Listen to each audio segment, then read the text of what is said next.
我认为他会让对手猝不及防，所以他现在就经常的就直接当天下达要演习，隔天就立刻实施。在这一方面，他的这个转换的动作非常的快。那我们台湾在这一方面有没有办法去及时因应呢？我认为台湾在这一方面要加强的地方要很多，尤其我们台湾没有忧患意，这是最可怕的。中共宣布的前24小时、前12小时没有得到任何讯息，没有任何媒体报道，没有任何媒体知道，全台湾2300万人没有一个人知道，所以我们对情治的掌握也有很大的问题。今天节目一开始，我们赶快持续的，今天要来关注在解放军的这一场在台湾周边的围台的演习。今天的火线话题3个问题会特别请来宾来做回答。今天的演习进入到正式的第2天了，实弹演习，我们赶快来看到解放军的正义使命2025突袭登场。这个时候，包括了其他的周边国家，不管是日本、菲律宾也抱团有所动作了，还有美国的航母也开始往前推进。解放军这一次的演习是单纯的演习，还是台海正在进入冷启动的倒数呢？今天会请张燕婷张将军来帮我们做分析。第2件事情，今天也会来看到是海警2侯的海报亮相，大陆会不会真的动手拦截住运台的军援，封锁台湾生命线呢？这是第2个问题。最后的问题是针对这一场军演，川普说他不担心，但是确实没有被习近平知会过，美国是在降温，还是对台海风险已经过度的乐观了呢？今天就这些议题会带光朋友一起的来做关心，赶快来关心到的是，在解放军东部战区12月29日突袭式的宣布对台的军演之后，可以说是没有暖身，被视为是不是一次冷启动的一个实战预演。央视微博最新释出了一个画面，是无人机视角，我们要请导播来一起带我们看最新画面。无人机视角俯瞰台北101的一场10秒的画面。30日更是再次公布北部海域的远程火力实弹的射击，而且他这样说，这一场实弹射击，他说是全部都命中的。东部战区发言人也这样子回答，他说这一次的这个演习是有达成预期的效果的。随后国军是立刻表示，随即启动了立即备战的操演来做应对。那么我们也看到说，这个当中特别被指明是不是冷启动？什么叫冷启动？也根据 CSIS 这边特别做定义，指的是快速的备战转换，会将这些部队的一些集资物资调动跟这一些通信异常的战前的一些征兆压缩到最低，在对手还没有反应之前，就瞬间的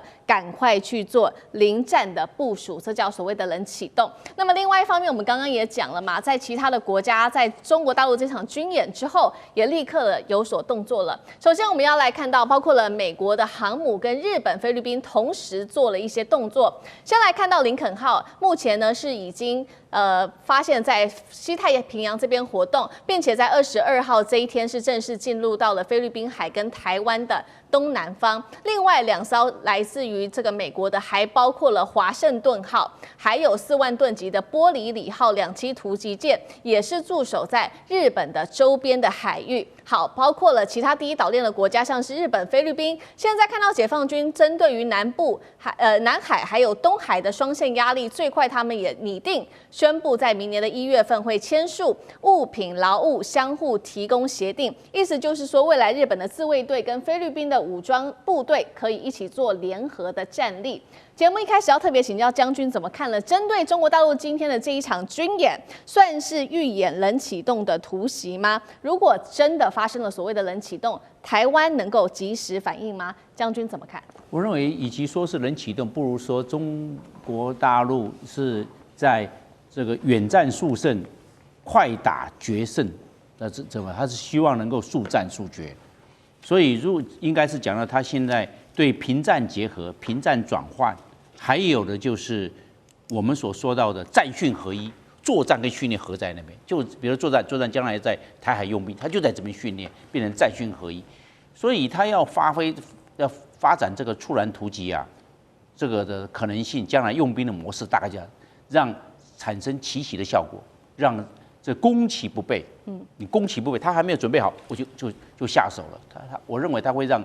对手猝不及防，所以他现在就经常的。就直接当天下达要演习，隔天就立刻实施。你看，换句话说，如果平常说大家要准备个1个礼拜、2个礼拜甚至个把个月这个前进到这个保障基地啊，这个军队的布防、军舰的调动都要这些时间，不用直接下令，隔天就实施了。换言之，在这一方面，它的这个转换的动作非常的快。那我们台湾在这一方面有没有办法去及时因应呢？我认为台湾在这一方面要加强的地方要很多。因为久了之后，忧患的意识，尤其我们台湾没有忧患意识，这是最可怕的。忧患意识是心理素质，有没有这方面？有没有这种就是说决心？有没有决心？我们台湾现在缺少的是决心。你看很多的政治人物、政客讲话都不是决心，因为他们自己都没有很实实在在、扎扎实实的去对建军备战。你看，现在我们举个例子，现在那个国军的士兵缺5万多人，所以士兵是这个边线比不到60%，50%几而已。那这样的话，基层都空的，最少基层要到达85%，那我们士兵的只有50%几，差的标准太多。那你这样的话怎么去应变？基层空变成头重脚轻，脚其实很重要。为什么？打仗打基层，上面是指挥、是管理、是计划。你下面在执行作战任务，这作战任务却缺，我认为这个问题非常严重。然后另外一个，我们有没有办法？因为时间非常短促，我们有没有办法在这边短时间之内马上把这个备战达到那个最高点？我认为我们可能时间不够，我们可能变成缓步上升。缓步上升的话，可能还没有办法在时间上赶得上进度，这是我们一个非常大的火线接上了没有？子弹上膛没有？飞弹上架没有？这个都非常重要。这个方面我们有没有相应的准备？我们看相关的媒体这个方面的报道，好像还没有准备好。另外，我们对情资的掌握如何？我们在这个中共宣布的前24小时、前12小时没有得到任何讯息，没有任何媒体报道，没有任何媒体知道，全台湾2300万人没有一个人知道，所以我们对情资的掌握也有很大的问题。不然的话会知道，或者因为现在网络媒体马上即时就会说，马上立刻散出来，中共准备要启动演习了，结果没有全台湾这个几百家媒体没有一个媒体知道，或者说我们竟然被这个中共弄得魂不知鬼不觉，变成这个状况。那我认为这个非常危险，因为打仗打情报，如果情报的部件没有发挥它最大的情报功能，没办法掌握敌情，那你是在这个战争的迷雾中。没有找到真正的目标，没有战略目标，那你怎么样去实施动员？那我认为这个问题非常的大。我们这一次可以看得出来，我们并没有事先会掌握说中共即将在12月30号实施军演，没有。我们可以看各种媒体报道，完全不知道。所以这是国安高层非常危险的事情。再一个，我们来看，就是在现在我们这个国安单位有没有说这些？具体去面对这些缺兵的问题，要是有一些策略的行动，我们有没有一个国安清单？我认为把国安清单轻重缓急列出来，比如说现在基建，我们现在的天然气的存量只剩下12天，中共一实施海岸封锁，我们14天马上耗尽，因为打仗会大量消耗能源，那我们怎么办？那还有煤炭，还有石油呢？因为我们没有多元能源，全部是晚上全部是火力发电。但是我们的基础建设不够，我们的这个战斗急需的备份量不足，所以这个问题也很大。所以它中国大陆不管是冷启动或热启动，我们在这一方面似乎还没有准备好。好，现在看起来台湾还是缺乏整体的这个备战的忧患意识，包括整体的国安清单都还是需要重新的再整体的盘点一下。这一场军演我们看到非常的紧张。那除了说这一场军演现在看起来有这个实弹的射击之外，我们也要看到一个最新消息，是来自于大陆的《环球时报》跟中国大陆海警局在30日，他们又在发布了另外一个叫做“恶猴”的海报。那画面其实呢也非常的赤裸，就是做一个它包括它可以在画面上看到的是海警的它的舰艇编队跟直升机直接对台湾周边实施这一种立体的风控。那这个海报画面还特别做了一个 P 图带观众朋友来关心，就是它在台湾的东部描绘了一个中国的海警拦截了载有海马斯的长荣的货轮，直升机也就所降来登船。刚好这一幕，大家网友就在看说，是不是刚好对照11月份美国特种作战小组他们当时在印度洋实际的登检，拦截了大陆的货轮运往伊朗的这一艘武器的零件。中国海警是不是仿效美军做这样子的一个动作？那这一次的军演对于台湾的海空的补给线的威胁又有多大？干哥又怎么看？这个特别选在这个12月29号，也就是28号双城论坛结束之后，他才对台湾做这样的。但是这个举措像张将军讲的，你猜都猜不到，你想也想不到。可是他现在的这是比以前，你会发现说，他现在更进一步了。他除了比以前的联合利剑演习之外，他更加的缩小了包围圈，而且有800架航班受到影响。那下一次是什么？也就是说，我们在回想1941年的偷袭珍珠港的时候，因为那个时候完全没有手机，没有网络，所以你要发动奇袭，只有保持无线电静默。整个舰队开了半个月，到了珍珠港面前的时候，没有人知道。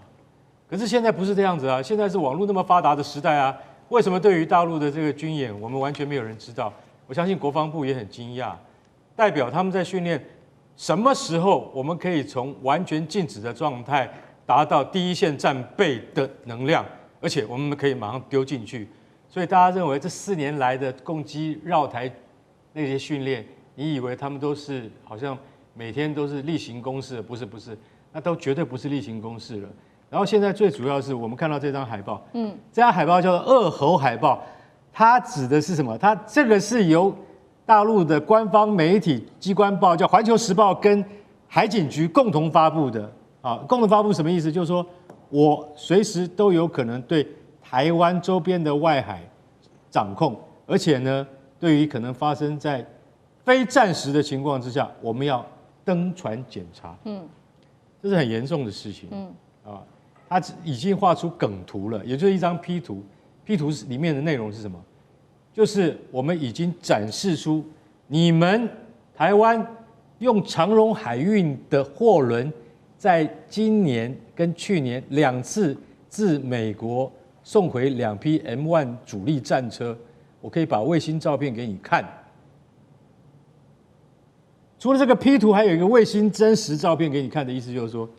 他什么时候进到台湾海峡，我都知道，我要不要去登船去登检它而已。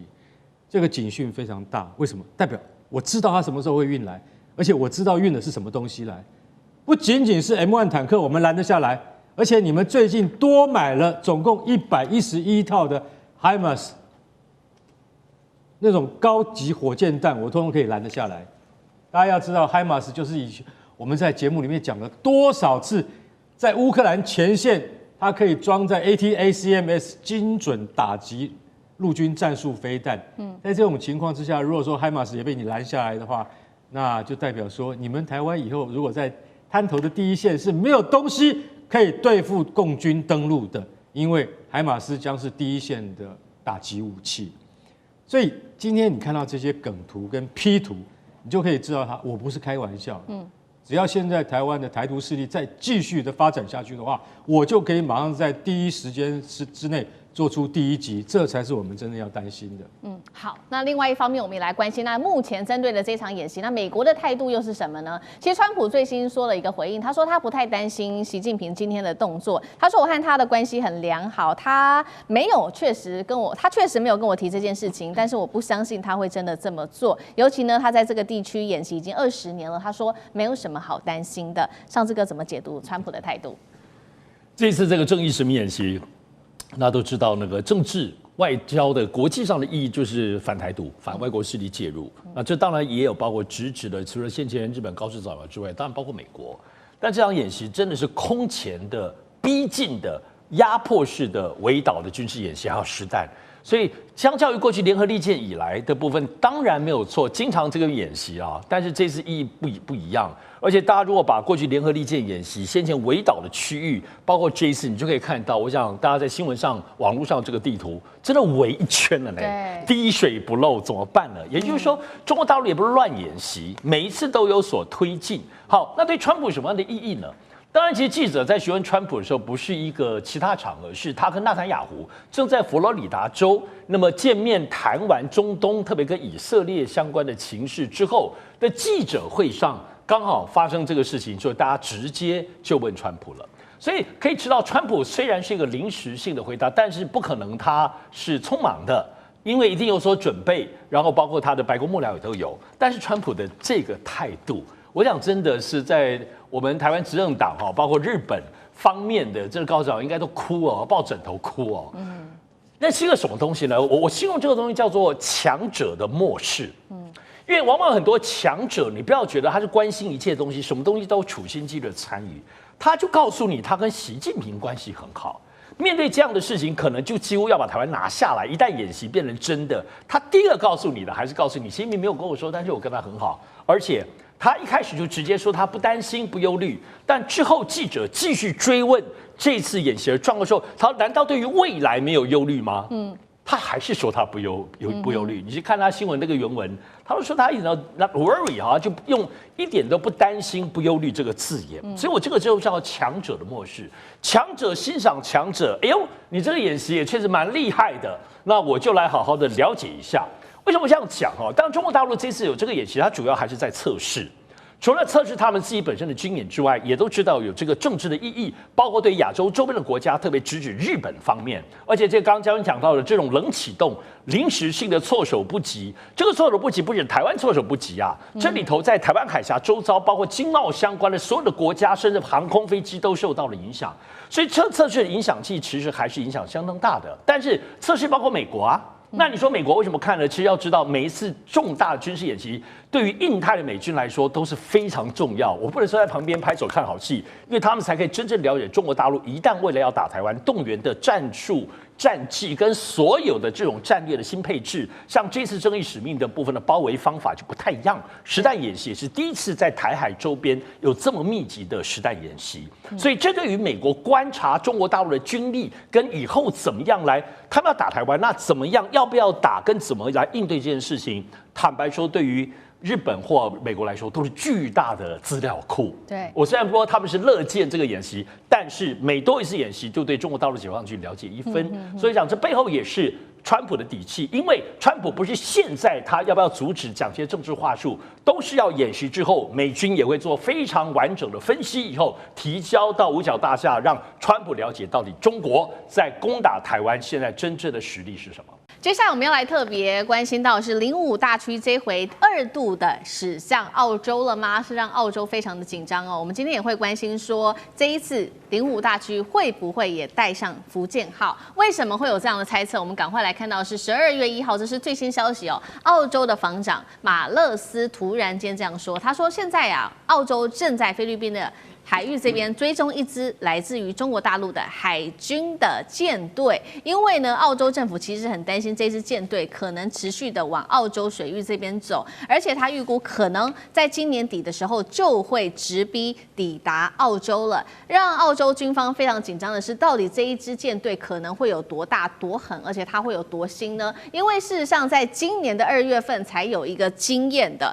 今年的2月呢，我们来看到大陆方面在这边做的是澳洲东岸的塔斯曼海做实弹演习，当时他出动的武器包括了055大区、054A 护卫舰衡阳号，还有903型的补给舰等等。当时也在说，或许水下也有这个核潜舰在下面潜伏吗？所以这一次大陆会不会海军再次的远征澳洲，做一个升级版的远征？有没有可能连航母的这些核潜舰都一起把它带上？像这个怎么看？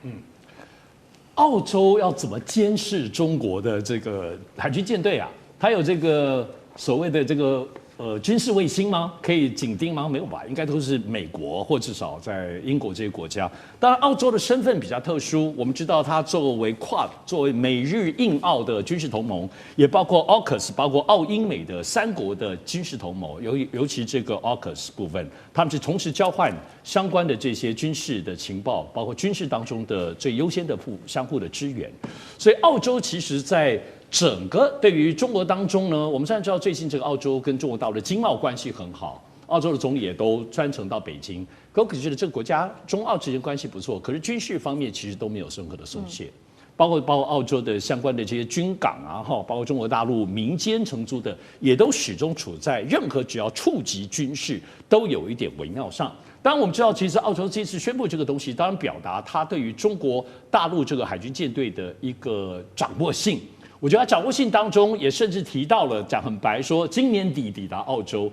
我想，因为主要是今年2025年2月这个中国大陆的整个船舰到澳洲的外海在那边做实弹射击这件事情，我觉得真是惊吓了长久以来，包括纽澳吓死了，因为他们想都没有想到会来这一招哦，然后最后再自顾绕一圈再回去。我想整个到对中国来说，当然是个战略意义，人家不是没事干，出海都要很多钱，主要还是包括对于美国，包括美国、澳洲等等，我们刚才提到的。这些，特别是在所谓东太平洋的关系，觉得中国大陆你真的不可能来800里外远。中国大陆现在展现他们的海军实力，以及他们的刚刚讲战略的企图心哦，而且到那不是经过，还在做实战演习。我认为澳洲有创伤哈，在军事上，所以我认为12月在今年年底本来安安平平安安度过到耶诞节，但是在军事上目前看起来不算是冲突，但他们预估担心今年底中国的舰队如果过来呢，所以这个命题，那中国舰队为什么要去？因为我们知道。除了今年2月7之外，澳洲在今年参加有关于南海方面，包括跟美国、跟菲律宾，你看多少次演习了？环太平洋还有几次演习？至少在现在新闻报道上，至少超过4、5次以上，大大小小。也就是在南海方面的这个争议点上。其实你跟你澳洲没有800里关系，可是你就这么积极在这里面，我认为中国还是会有一些嚇阻的部分的动作。所以只就嚇阻的动作来讲，当然也是这样隔空打牛，最后还是嚇阻了澳洲，但是还是警告美国，特别在军事上，我想这个战略始终没有消失。因此，接下来中国大陆会出动什么样的舰队？是不是如澳洲所怕，或如澳洲所愿？到最后就变成最厉害的，是不是？大家现在大陆网民都在想，福建舰会不会刚好出海，好好走远一点，走到一个最远的可能性？希望能够满足大家的期待。好，我们现在看到，现在中国大陆它已经到达了第2岛链这边了。那当然展现军事实力给美国跟澳洲看，但大家看说，那这一次第2次的远征，它会不会如上次一样，只到这个东澳的塔斯曼海这边，还是可能往西澳甚至北澳这边来做前进？尤其这2个地方特别重要，它是澳洲的战略命脉，因为澳洲现在正在这边呢打造它的潜舰还有战略轰炸机的整个基地。那所以大使如何看？那澳洲看到这样的状况，接下来有没有可能有什么新的动作？其实澳洲是还没有习惯啊，对，因为事实上的话，就是说非欧洲背景的这个船队能够到澳洲附近的水域活动啊，这个是历史上是很少见的。我没有查到那个日本当时的舰队有没有跑到西澳洲附近去哈，那。也就是唯一非这个欧洲系统的国家，还有美国，它的军事力量能够投射到澳洲附近啊，那是非常少的。哎，中国大陆今年2月下旬嘛，才第一次把这个军事舰艇开到这个地方，澳洲就已经紧张得不得了。那问题就是说，澳洲附近的水域，别的国家不能去吗？军舰不能去吗？国际法没这样规定啊。国际海洋法公约是给有强大海权力量的国家所设计的，所以他们把这个领海缩得非常的小。所以呢，你只要你船舰不要进入到澳洲的领海，也就是现在就是24海里而已啊。那24海里以外，澳洲沿岸24海里以外，都是全世界任何船只都可以去的。不管是民用船只、休闲船只、军用船只，照现在海洋法都可以自由航行的。那美国更厉害，美国还说，你的领海，我的军舰也可以行使无害通过权，也有自由航权，这就是美国一直要行使航海自由的。那中国大陆如果也可以说，那我也可以进入你澳洲的领海，我是无害通过。那澳洲，所以法律上这个是你们西方人定的游戏规则，主导游戏规则。任何国家的船都可以开到里面。上一次中国大陆，也就是今年2月，中国大陆在什么塔斯曼海啊，那么举办了实弹射击。你知道这个距离澳洲的领海还有多少？还有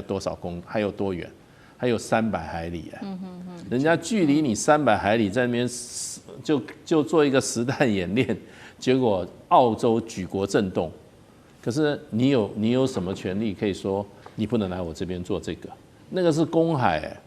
你知道当时荷兰人叫一个这个国际法的天才叫格劳修斯，他是荷兰人，荷兰那个时候是全世界最大的海权国家，荷兰的控制整个世界水域，他写的一个海洋法公约，第一个海洋法第一个原则就是什么？公海自由。然后呢，公海越大越好。沿岸国家呢，它的领海越小越好。为什么？我的船可以开过来，你的船开不过来啊。所以我的船有这个力量能够开着，我当然把我的能够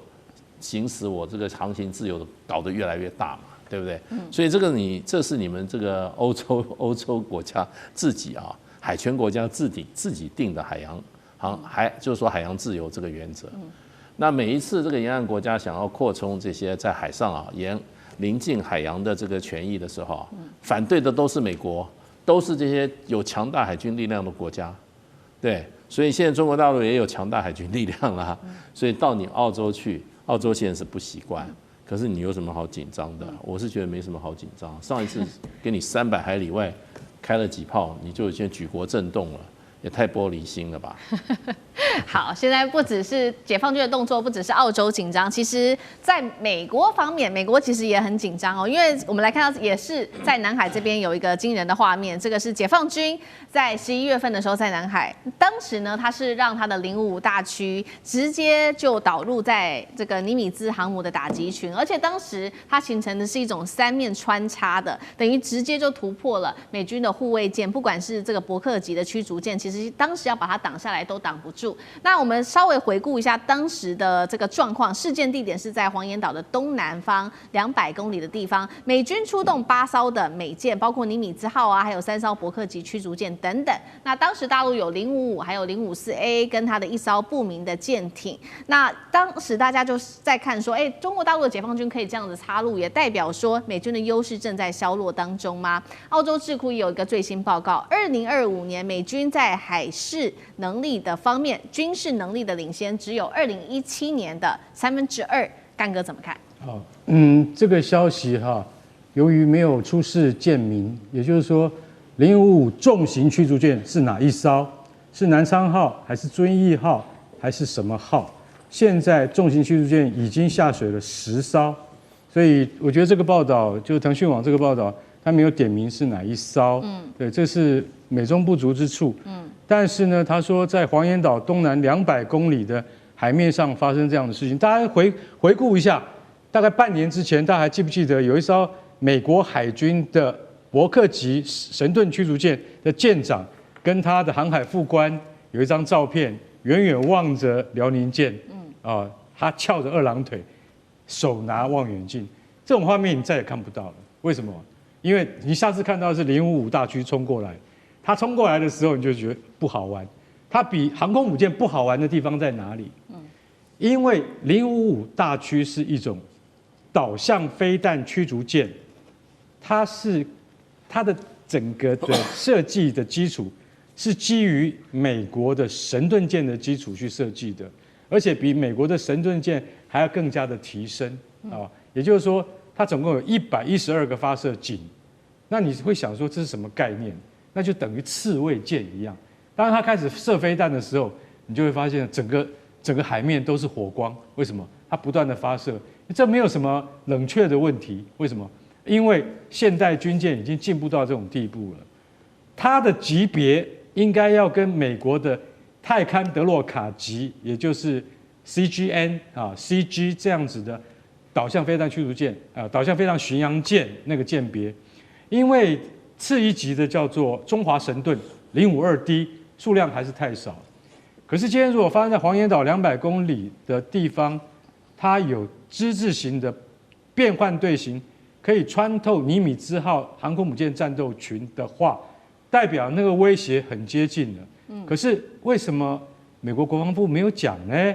海军的军令部怎么没有讲这件事情呢？这件事情恐怕有点棘手，不能讲。为什么？你被人家的军舰穿透了你的阵型的话，或者即将穿透你的阵型，这个是很丢脸的事情。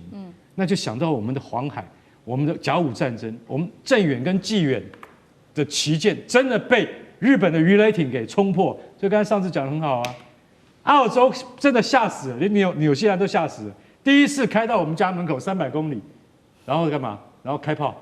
开什么炮？开它的130mm 的130毫米的那个炮，他打了几炮你就会吓死，因为最近的一次，曾经有人开到这么近的地方是谁？是2次大战时候1944年日本帝国海军的武藏号超级战舰，他曾经跑到还没有那么近，曾经开过炮，然后那时候澳洲已经吓死了，达尔文港已经全面戒备了，那个防空警报哇，这叫，然后请英国赶快来帮忙，英国说我自己都顾不了了，还顾得了你？所以对于澳洲跟纽西兰是一个很大的警示。那对于在南海发生这样的事情，我今天坦白讲一句，以后你所看到的这个福建号航空母舰战斗群编队，它一定都会配2艘055大驱，而且055大驱已经生产完毕了。接下来你会看到055大驱的 B 型，也就是比现在的055大驱还要再重5000吨，达到18000吨，那个就是以前的日本海军的大和号战舰重新在面对大家。但是问题是，这个船是完全先进的现代化神盾飞弹驱逐舰，你就晓得到那个时候不是澳洲会吓死，是美国会吓死。中俄这一回强势的压进了第一岛链的战场，曝光了。今天会帮观众朋友来特别做解读，包括了大陆解放军最近的动作非常的多，辽宁号狂刷100架次，超高音速导弹也下杀，这个画面也曝光了。再加上中俄最近做的反导弹联合开火，日本最新消息今天会来带观众朋友看到是新建在台湾附近新建了飞弹岛，压境东亚是否踏入战争的临界点？今天会一起做关注。3个火线话题，今天请来宾帮我们做解答。第一个，刚刚强调的，除了辽宁号在外海做这种强度演训之外，还有高超音速的这个导弹画面也曝光了，是看到的是有垂直下杀把船的这个画面。北京秀军事肌肉是在对美日台发出警告吗？第二件事情，这个是最新消息，日本在台湾附近打造的飞弹群岛压到了中国大陆的家门口，从与那国岛一直到宫古岛全面武装。日本是想要嚇阻，还是把整个东亚有没有可能推向一条战争的不归路呢？最后来看到的是中国大陆在军事方面首次公开的氢弹投放，加上非核氢弹的威力，再加上中俄现在又启动了新一轮的军演，中俄军事同盟进入新阶段吗？今天也会来关心印太的军控会不会因此而不一样呢？今天都会一起的来做解读。赶快来看到，在这一场中日冲突之下，日本防卫省的最新示警，包括了辽宁号在6号到7号，我们上次跟观众朋友报告过，突然间是在这个冲绳外海这边狂刷了100架次的舰载机，还有直升机之外，歼15也对日本的 F-15雷达做照射。最新还有这个就是北京的，另外在微博解放军放的这个 MV 叫做《箭在弦上》。我们请导播也带我们来看这个潜艇集群是一字排开，高超音速反舰导弹直接在上演震撼的画面。从画面中，我们等一下也可以逐渐来看到，是从高空有一个垂直下杀的这个砸中靶船的一个画面。专家特别针对了这个影片也做了一个分析，认为这个影片就是在针对美日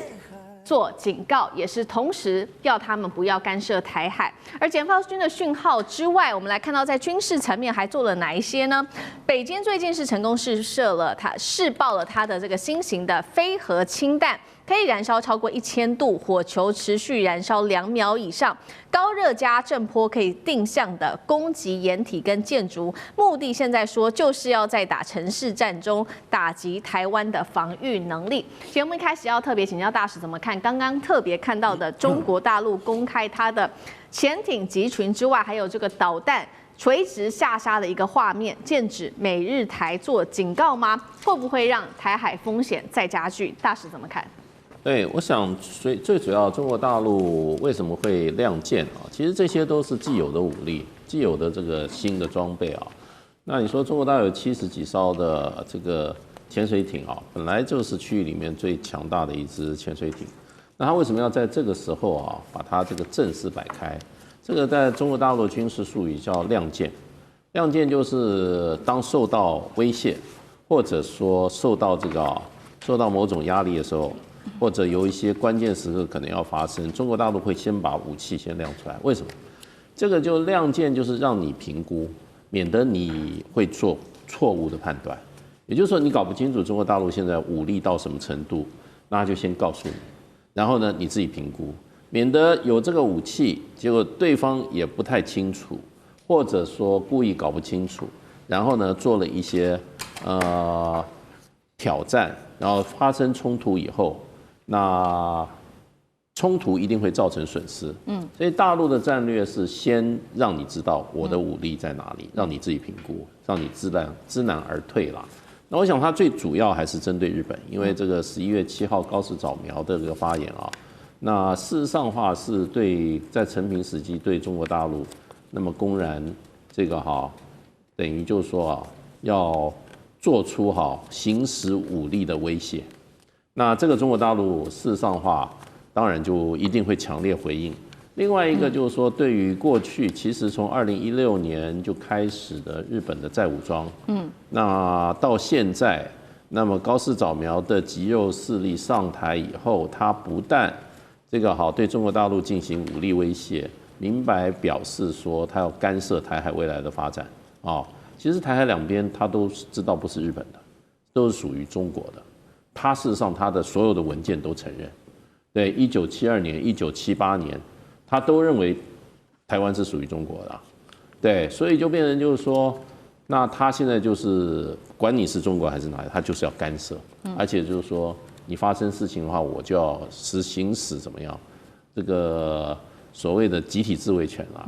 那这个情况之下，中国大陆是认为说这个那么日本的高市早苗政权，事实上正在把日本的军国主义的这一套这个整个的思维跟做法上，在高度的怎么复刻，而且高速往军国主义的这个方向去推展。那另一个方面就是说，另外一方面，2次大战以后所建构的整体的国际秩序，日本是一个挑战者，他不愿意接受。在领土的安排上，在对日本这个国家的约制上，因为2次大战这个联合国的宪章事实上有所谓的什么敌国条款，也就是这一些当时的这些发起战争的战败国，他不能够再恢复军国主义的作为。那德国不能恢复纳粹主义，日本不能恢复军国主义。如果恢复军国主义的话，敌国条款就说，那个时候的5强国家，联合国的5强国家，可以不经过所谓的这个安理会的授权，就直接对日本采取这个军事行动。所以这些情况之下，中国大陆最近就把它的这个高超音速武器，而且是对这个水面上的这个目标进行这个攻击的这样子的一个镜头就播出来，而且也很罕见的把这个潜艇浮上水面，一个舰队展示出来。那这就是亮剑，最主要就是亮给日本看，然后要震慑日本，那然后让日本知所节制要不然就是说，如果日本再往这个路上走的话，那未来跟中国大陆一定发生武力冲突。那么另外一方面，日本现在连非核3原则也都要放弃，对，那日本变成一个核武国家的话，那东亚就永无宁日了。好，现在整个东亚其实陷入在蛮紧张的一个态势当中。日本它这个时候亮剑刚刚提到了嘛，高超音速武器还有他们的潜艇之外，其实呢，东京这个油门持续的踩下去，让日中关系现在被预估是跌到了10年来最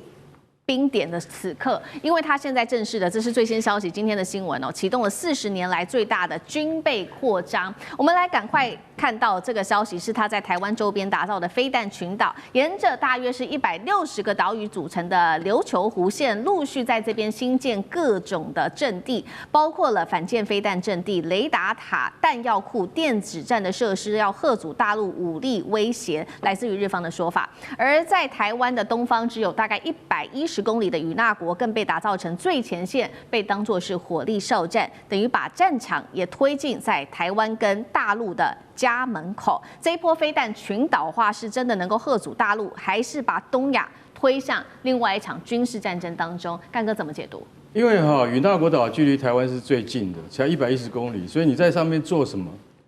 事情、动什么手脚，那都会被当作焦点来看待。那最近呢，因为他们在与那国岛已经真的就部署了雷达站其实与那国岛本来是没有军队的，但是以现在严格来讲的话，也不叫有军队。他们的那个海军陆战队最多是部署在冲绳，也就是说在琉球。所以与那国岛距离台湾这么近，你在上面真的放上飞弹的话，那就是挑衅。目前我们所知道是石垣跟宫古这2个岛，的确有12式陆基对舰飞弹已经部署上去了。那他们部署上去其实有2-3年的时间，可是与那国岛不一样，你如果真的部署上去的话，那就验证了高市你的台湾有事论，台湾有事，日本就有事，你就印证了你的野心在哪里。所以40年来最大的军备扩张，你可以从他一些很小的动作里面看出来，他是真的还是假的。那这次在那个就是说我们在中国海军辽宁舰它在那个公海上面，竟然被日方的 F-15战斗机逼近。那歼15从辽宁号上起飞是奉命去看看你的意图，这一定要拦截的啦。不拦截不可能。可是通常以前我们在看美俄在冷战时期的北冰洋的对峙，苏联的轰炸机飞过美国航母舰上空的话，通常是不会开照射雷达的。那中国这次就很果决，开了照射雷达，就我告诉你，我已经照着你了可是开照射雷达到了开火控雷达还是一段距离，就算你开了火力控制雷达之后，还没有按下按钮，那就是第3步。所以说，从照射到开火控到真正发射飞弹，其实还很遥远。那是一种自卫、宣示自卫的一种权利。所以我觉得这次这件事情一直没有办法平息下来的原因，就是说日本认为他们受到了挑衅，可是中国不是这样想。我在公海上面演习，你的飞机靠近我，虽然你的战斗机也是在公海上，但是这绝对是挑衅行为。那日本说不是你先挑衅，没有关系，各说各话。但是我可以告诉各位，这就是在测试对方的能耐跟底线。如果一旦一天有事的话，那就可以知道谁的反应比较快。那与那国岛，老实讲一句，是我们注意的一个焦点，就是说，再过个几个月，他们对于他的防御跟攻势的加强，是不是正如中国的观察家以及台海两岸的观察家所预判的？他会把什么？他可能还会把对舰飞弹移到这个陆地上面去，到岛屿上面去，还有他可能派真正的警卫团，也就是说，那个都是由陆战队构成的。如果真的派上去，哪怕是一个排或半个营都可以的话，那我可以告诉你，这件事情是绝对不会降低温度的，反而会使中日关系更加紧张，是我们接下来观察的重点。好，我们会持续的关注在这个第一岛链，因为中日冲突而持续扩大那其实呢，不只是影响的范围是到中日而已，现在持续的扩大，许多国家也被拉进来，包括了在俄罗斯因为力挺中国大陆，所以呢，其实这两个国家举行了军演，启动的是第3次的反岛联合军演。那官方有特别定调说，这个没有针对任何国家，包括了第三方那美国，我们来看看美国的态度呢，现在是如何？美国在这个时候敏感时机，突然间战略态度改了一个方向，最新修订的是他们的国家安全战略，而且比较特别的事情是不再把俄罗斯列为直接威胁了，是有意图要跟俄罗斯来做合作。那川普也把战略重心拉回到西半球，以美国防卫本土为优先。民主党当然就大骂川普了，他说他削弱了美国影响力，助长中国大陆跟俄罗斯。一方面是中国在这边氢弹上面的投放，另外一方面还有中俄的军事同盟是不是进入到新的阶段了？对于全球这个区域安全的冲击，上志哥又怎么看？美国这次这个所谓的安全战略的这个白皮书发布，它当然真的是对于美国长久以来的这个全球观，它还是有很大的调整。当然，特别大家关注到说美国跟俄罗斯以及美国跟中国之间的关系。那在此延伸之外，也不得不说，在俄乌战争之后呢，中俄跟俄罗斯的这种紧密，所以无上限，包括中俄的所有历来签订的这些高峰的所谓的全方面的这个合作是难以想象的。我想其实尤其体现在最近对于日本这个部分，那前阵子我们看到说中国方面公布了这个过去的这个氢弹是一个历史性的这个当时氢弹的这个试验的的画面。对，那因为其实中国大陆有很多的，包括核弹的试验，其实都没有公布。作为一个无论是在情报的机密上，或者是说也不想引起全世界很多的敌对或恐慌。但是呢，这次披露这个历史性的，虽然是个老的氢弹，但是我想它最重要的重点，它很明显，它是直指对于日本的压力。现在对于中国大陆的很多有关军事的消息的散布，很多人都解读说它是不是乱枪打鸟，就也要警告美国，也要警告什么？其实不是哦。大家要记得，中国现在对于所谓这种军事上的舆论性的应用，它其实都是有个特定的行销讲 TA 哦，它要针对谁？比如说，它现在锁定的就是日本。那在日本背后的部分当然是台湾，也都是直指的这同样的一条这个水平线来讲，就是它是有连带关系。然后再往后面，可能是包括对美国的一些警示；再往后面，当然是对全世界当中军事的这个宣告。所以这个概念之上，我们讲，特别是中国大陆现在，因为他们都一直传出他们有非核氢弹，有时候他没有需要用过去核弹的这些包括放射性的物质，就可以做到氢弹这种引爆跟杀伤力。那这一块，大家在这一次的氢弹的画面公布之后，其实是浮想翩翩的。对，而且特别是跟俄罗斯之间的关系啊，当然我们知道中俄关系的紧密，我们特别要看一下。在今年的部分，因为9月上旬，也就是才1个多月前，俄罗斯已经正式由他们的第一总理丹尼斯宣布说，他们要把手上当中对于宽体客机的重引擎，也就 PD-26，那这个部分是现在中国大陆做不到的哈，就未来要做 C929。这个重引擎发动机要整个包括它的复合材料，包括它的发动技术，要全部都要卖给中国。你要这个东西其实对于中国，我们知道中国现在确实在军事能力上当中，很多发动机自己做得到，可是，在航机上，因为它的思路跟流体设计不一样，俄罗斯把最重要的东西，包括它未来研发的东西，都要跟中国分享。所以我们可以看到中国跟俄罗斯之间的这个紧密关系，从这个点我们去看出。而且不得不说，这是日本引起的争议当中最快出来指责日本，而且就历史的这个罪人的定位来指责，就是俄罗斯。所以特别是在北方四岛的部分呢，其实俄罗斯也你说配合中国吗？有很多的部分的军事的这个巡演，所以对于日本在北方四岛、北海道之外，也有产生具体的军事压力。所以这军事压力，中俄现在确实是在日本的北方跟日本的西边在黄海地区来讲，这个夹击的力量确实比较重。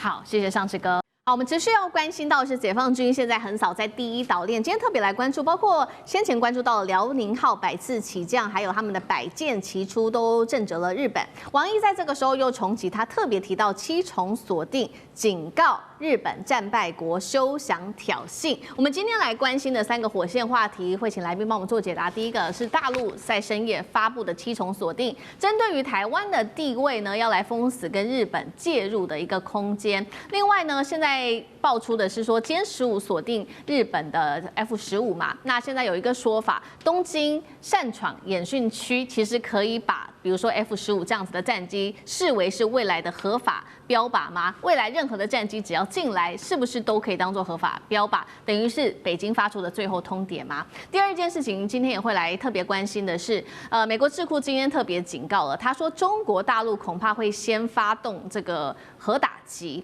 但是现在也有一个说法，他有必要发动核打击吗？针对第一岛链，因为呢，大陆现在早就已经有3航母了，还有055舰队啊，有需要动用到核武吗？最后来关心在南海的情势，美国的伯克级已经闯入到了黄岩岛，大陆方面也做了一个反制，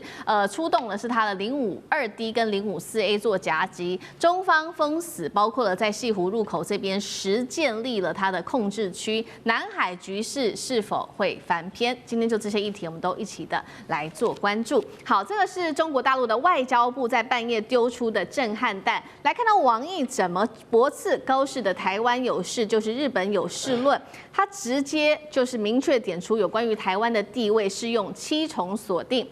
用的是哪一些的合约条款呢？包括他引用的是这个开罗宣言啊、波茨坦宣言，还有呢2758号决议等等，特别去强调锁定了台湾的地位。那么我们来看到的是另外一方面呢，他也说日本你身为是2战的这个战败国，你必须要深刻的反省。谨慎的做出你的抉择。高市想要借由台湾声势来发出对大陆的武力威胁，他说是可忍，孰不可忍。更惊悚的事情是，海上的行动也持续的在升级。除了我们带您看到辽宁舰啊、歼15等等之外，中国的军事专家，这个是张军社就直接警告了，未来干脆啊，共军训练海空域可以被视为是训练的标靶，战机闯进来就可以把它打下来。大使怎么看？有关于第一个是台湾的地位用7重封死，第二件事情是日本的 F-15擅闯演训区，真的可以被视为是合法的标靶吗？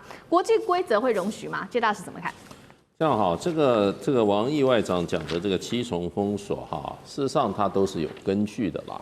那不过就是说，台湾的地位啊，事实上哈，绝对是归还了中国的政府。在这个1945年是归还于中华民国的政府。那中华人民共和国1949年建立以后啊，它所建立的所有邦交国，那它都有一个台湾条款，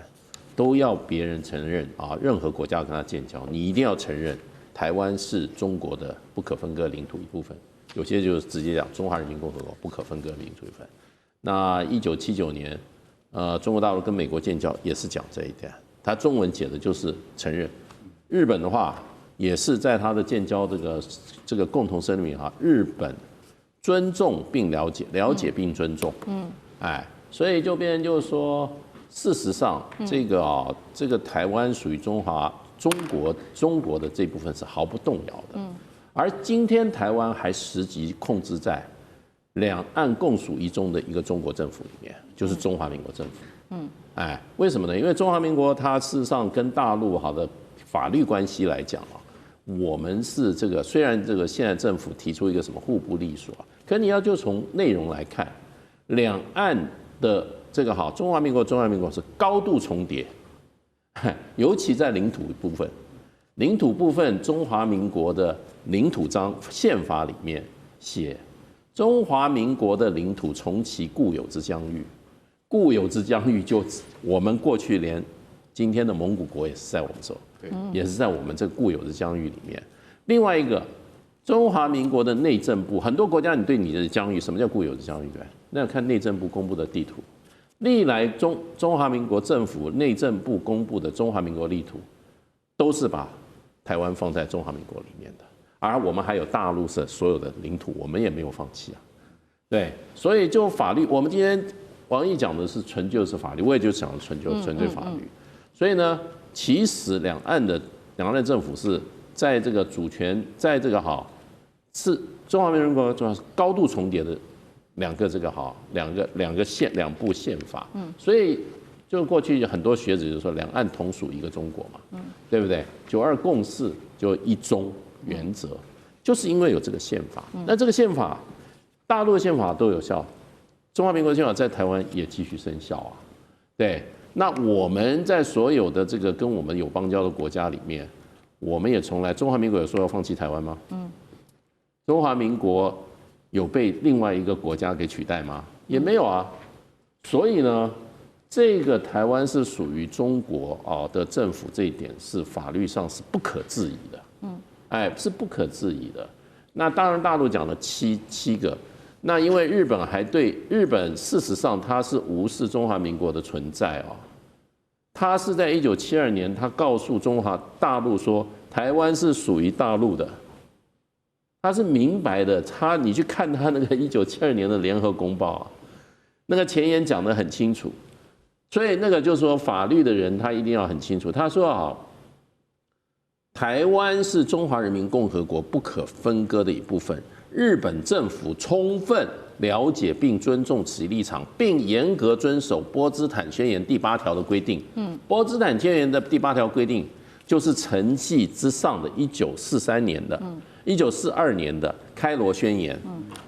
开罗宣言里面讲得非常清楚，日本侵占中国的领土，满洲、台湾、澎湖要无条件归还给中国。所以日本在台湾的台湾，他已经把中华民国丢掉一边了。可是他说是属于中华人民共和国的。可是我们不管今天这个好两岸是一个好国共内战的一个延续。可是我们纯就法律来讲的话，我们必须说中华民国的宪法依然在中国的一块土地上生效，这块土地叫台湾。然后呢，这个里面的有关的这个台湾的地位更其中华民国从来没有放弃过台湾。除非有人要把中华民国推翻，对不对？或者说我另一部宪法，这部宪法作废，没有啊。所以就两岸的这个所有的法律文件，还有对外的两岸的这个两部宪法对外的法律文件，本身跟其他宪法的发生的关系，包括日本国宪法发生的关系，台湾是属于中国的。这个不要说7重了，我认为比7重还多了。好，这个是大陆的王毅有特别就这个法律来去界定历史的这个法律来特别去界定有关于两岸还有台湾的主权问题。不过呢，美国智库也说呢，如果说我们看到如果不完全使用法律的话，他这边特别讲到说，有没有可能有一个事情会发生，就是中国大陆接下来如果武统台湾失败的话，政权受到威胁。美国智库是这样说的，他认为说，这个中国大陆解放军可能会先发制人做核打击。那又一个专家做了分析，他说：“真的吗？大陆有需要发动核武吗？因为他目前来看到军武上面的战力，其实已经是足够来应付了。包括我们看到画面上这边列出来说，大陆现在现有的武力，不管是400艘的舰艇、3航母成军、055还有052D 啊等等，都已经出动了，还有东风导弹能够整个覆盖美军跟日军所有的基地。第一岛链，中国还有需要动用到核选项吗？那如果真的要用到这个门槛，什么时候可能会突破红线？干哥怎么看？我实在很想用老百姓比较听得懂的话来斥责这个 CSIS 它是华府智库，叫做战略与国际研究中心，但他讲的话完全不是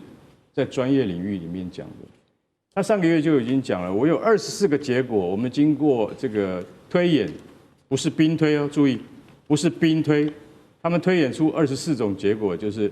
中国犯台的话，只有2个结果会成功。他当时就已经开始胡说了。他说，虽然只有2个成功，但日本一定会波及，所以说日本是可能会有事的。这就是高市早苗后来台湾有事论的根基，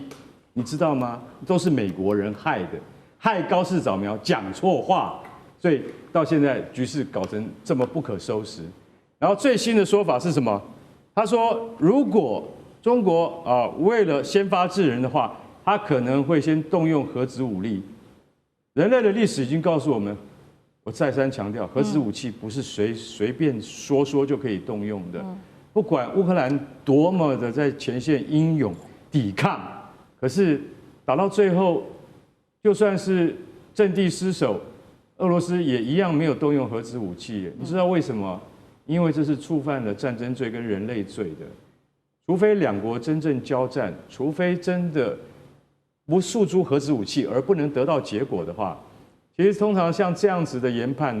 都认为我们觉得像是打高空的感觉。那所以说，你说这个 CSIS 它为什么会下了这样的结论？我不能理解，绝大多数的专家都不会理解你会有这样子的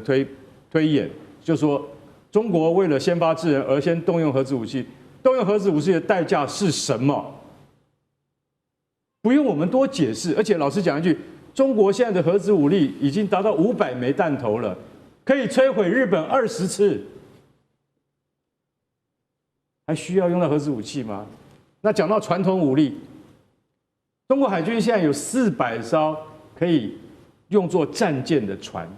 也就是作战用的船，还不包括后勤以及支援舰。所以说，在400艘的规模之下，已经超过了美国海军的300艘了，300多艘。所以，美国海军在短期10年之内不会再增加船，只会减少。中国稳坐全球第一。当然，日本的金刚级神盾驱逐舰是我们必须要忌惮的，因为日本的神盾舰。说句实在话，它的水准是世界一流的，它可以跟我们055大区相比，但是在质跟量的日益悬殊之上，日本是没有办法遂行一场传统战争的，它没有这个能力，他也付不起这个代价，所以根本就不必谈到说中国需要使用核子武力，因为中国除了核子武力以外，还有刚刚说到的高超音速武器，光是东风17跟东风26这种高超音速武器就够日本有苦头吃了，所以我完全推翻 CSIS 这样子的国际战略研究中心，他们这简直是痴人说梦的这个结论，我觉得那完全是不可采信的。中国的优势已经越来越大，只是你要不要承认而已。好，这是来自于 CSIS 美国智库的最新的说法。那有关于第一岛链的紧张，除了说美国所支持的日本之外，我们一路的往南走到了南海这边，美国所支持的菲律宾最近也是很多的事情哦。中菲关系还是持续的紧张的时候，中国大陆在这个时候派出的是他们的驻菲律宾一个新的大使，这位大使叫做景泉，他刚抵达马尼拉就已经开始动起来了。他喊说任务是非常的重的，因为这时候可以看到各种的这个军事武器。海上军事武器集结，不管是美国的或者是中国大陆的，美国派出的是它的伯克级的这个斐拉塔号闯入了黄岩岛，那中方则是派出它的052D 跟054A 直接压境。菲律宾海巡更是指出呢，中方的舰艇已经封住了整个黄岩岛的西湖入口。那黄岩岛海面其实已经被中方给实控，做成了一个封锁圈。这是来自于菲律宾的说法。到底这个美国跟中国大陆在这边谁比较占上风？这一次等于北京在对美菲做一些警告吗？美国这次这个伯克级战舰的这个培拉塔号，它都是经常往返在菲律宾跟日本的这军事基地当中来来回回哈，所以它有时候自己一艘，有时候联合其他的这个军舰在走，所以呢这次可以看得出来，这次在黄岩岛的部分不算是一个冲突啦，但他们就是在那损残坠，我们要这样讲。那中国大陆当然立刻派出2个052D 跟054A， 也都是大阵仗的规模。那坦白讲，培拉塔号是没有。如果真的要动手起来，中国大陆也不会输。而且大家不要忘了哦，现在其实中国大陆比较少。对于在南海地区来讲，他们应该都常驻了一个815的这个电子侦察舰。每次只要有任何美军为主的动态，那815人家就是要街溜子嘛，在网络上很多，很有意思。他就在躲在旁边，他也不打你，你也不能打他，可能就收集所有资料。而且每当他靠近的时候，你要知道，美军军舰上面连所有来士官兵的蓝牙手机都不准用哈，因为那个讯号他都可以全部可以接收到。所以其实要去真的在那个地方，美国可能也要去稍微示威一下，但是每次示威也付出的这个紧张代价还是很有意思的。当然，其实我们现在主要关注的是中菲之间的关系。新的大使到，他当然说这个话叫做双边关系不要再恶化。这什么意思？因为现在已经跌到谷底了，不可能不能再往下恶化了。我们知道中菲关系最近的状况，我认为要先从一个角度来看小马可仕。小马可仕自从今年特别是台风过后之后，整个所有贪腐的部分现在爆发出来。首先有一个流亡在海外的这个所谓的这个议员那他在海外当中直播就指控了小马可仕他本人也贪污，还煞妆煞影的讲究，他自己都还送钱给小马可仕当然大家都否认。而且主要是最近这小马可仕的姐姐艾米马可仕也是参议员，也公开指责小马可仕吸毒。虽然总统府出来否认但是这个东西其实小马可仕真的是臭的不得了。贪腐的团队他虽然都现在也在抓贪腐查贪腐，可民众不太相信现在抗议一波波。当然我们刚刚讲到最关键是中菲关系，今年这次菲律宾经历了难以想象，也算是空前接连的这个台风的摧毁之后，中国完全没有捐1分钱，完全没有任何像过往的当中救援的团队或重建的团队去帮助菲律宾。所以中菲这个紧绷的关系真的很像现在中日的紧绷关系，只是一个是更接近军事，一个是更接近实质的，包括从经贸到军事全面的断所以我觉得现在我们可以看待在中菲关系上，就是中国现在在严肃处理包括周边关系，尤其第一岛链当中的2种模式。我认为菲律宾的模式现在就是小马可仕果然虽然不是说被中国整的，他把自己搞惨了，但一旦这种小马可仕自己内线，乃至于未来有可能杜特地家族其实他一旦未来失去执政的时候，那这个部分对于中国来讲，可能才是会跟菲律宾会恢复有点友好的关系，而这样子的模式也很可能体现在跟日本的未来关系上。